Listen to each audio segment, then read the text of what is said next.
आज आम घरे खाऊँ भात आंब कंचा लंका ये सुखुआ सोरिष मसला दिखाई झाल है पूरा अंडा करी ये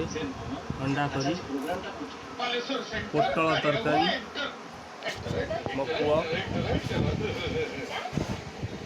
टीवी चलती बसीचु आराम से खाऊ पूरा एकदम प्योर देसी खाइबा जहाँ कहते पूरा ओडिया खाइबा अंडा करी संगे सुखुआ गरम भात पोटल तरकारी बस बस बाबू बस बस बस बस आम आरंभ करुचु खाइबा जदि भल लगे ताले आपण भी घरे बनईकी खातु पूरा परिवार सहित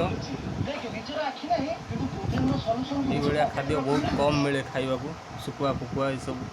आजकल तो उठीगला नुआ मॉडर्न हो गला जुग।